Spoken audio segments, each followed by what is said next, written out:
there is no escape, nor do we want it.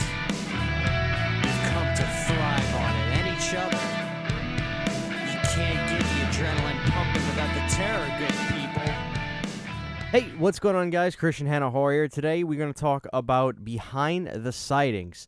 Now, do you remember a few years ago, it was actually more like 4 or 5 now, I think it was about 2016-ish, when on Facebook you were seeing people share these videos of clowns out in the woods running around, and it was scaring people. And of course, it was probably just like this thing that was happening, and people were trying to go viral on Facebook and stuff.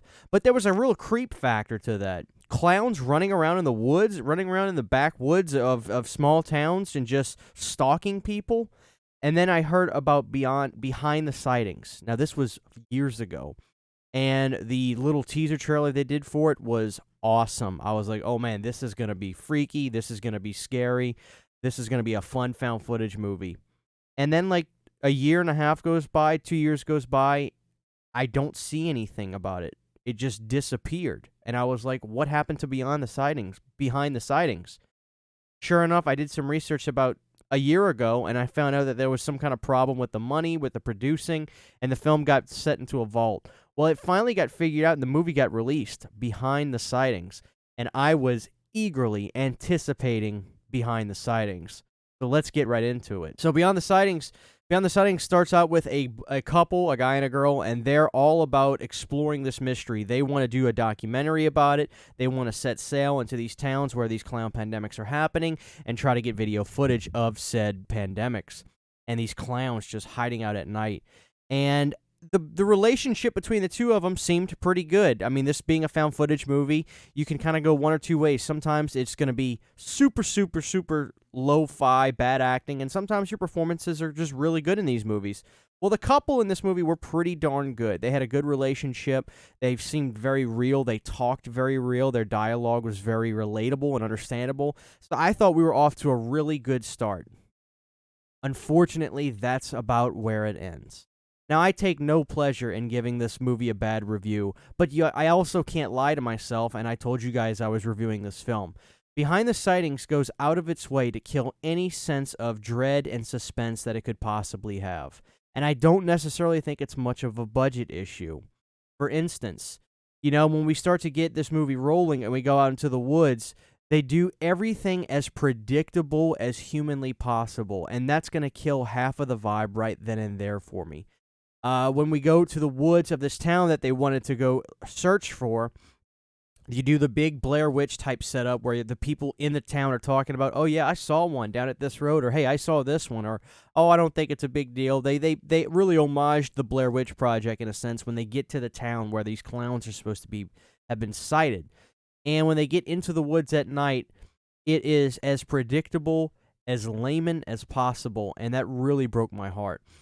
First of all, I understand that this is probably a lower budgeted movie. I mean, it looks good. They have good cameras and everything, but the costumes for this were absolutely pathetic. I mean, they legitimately went down to Walgreens and got the cheapest costumes. One of the clowns is wearing a camouflage-like coverall, and the masks look terrible. There is one clown that looks good in this movie, and I'll bring up a picture of him right now. Unfortunately, the only creepy shots of that clown as well are in the trailer, which is the brilliant marketing of this film because the trailer had me so hyped I couldn't believe it. Unfortunately, it just falls very hard from there.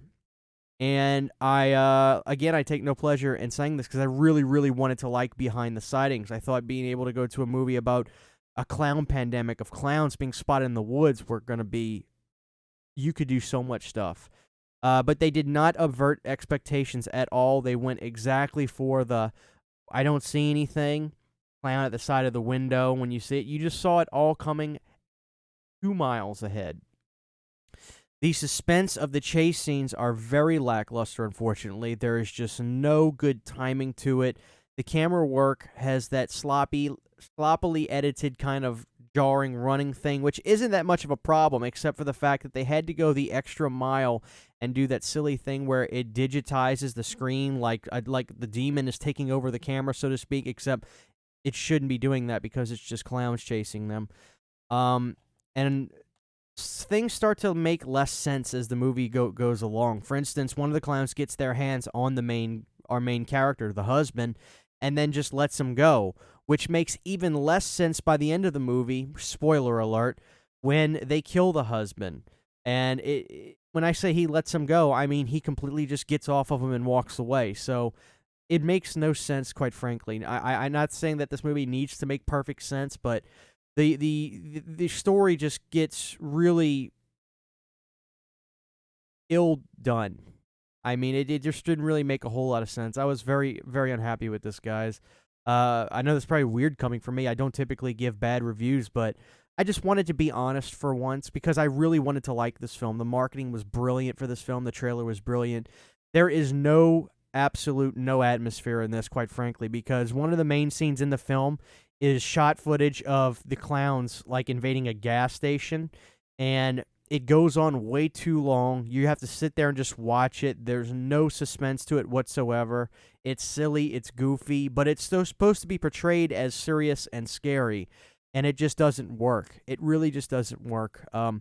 I saw a lot of reviews for this that were really bad, and I was thinking maybe it's just because it's a found footage movie, but unfortunately, Behind the Sightings fails in pretty much every way except its two main characters at delivering a scary, frightful premise that has every right to be terrifying. The end scene where we've got basically a torture scene with the wife tied up. They don't do anything that really pushes the envelope at all. It goes on way too long with nothing really happening. Weird edits with the clown walking towards the camera and then walking back towards the girl, but not really doing anything. I don't know what happened in the editing room with this. I think they try to just splice it together as best they could. But no suspense at all. Nothing really happens, and it's weirdly edited, and you just kind of have to just sit there and wait for it to end. Again, the performances from the husband and wife are pretty good. I mean, the girl, she has some real terror and fear in her persona when she's captured, and the same with the husband. And the movie just kind of ends flat. It just ends. There's really no resolve. Not that there needed to be a happy ending, for instance, but the movie just seems like it almost just stops, like it wasn't finished. So I really can't recommend Behind the Sightings. If you want to rent it for a couple bucks and try it, go ahead. I bought the DVD for $10, so it was a cheap DVD as well. If you are a found footage junkie, though, and you want to see every found footage movie, go ahead and try it. You may like it more than I did, but unfortunately, Behind the Sightings was not worth the wait. So there it is, guys. Unfortunately, not a good review today on Behind the Sightings, but it is what it is. So this is Christian Hanna Horror. If you want to see this movie, or if you have seen this movie and you have differing thoughts, I'd be happy to hear those. I'd love to discuss it in the comment section below. But maybe I can avoid you spending a couple bucks on this if you were a little hesitant. So for now, this is Christian Hanna Horror. We'll see you guys next time.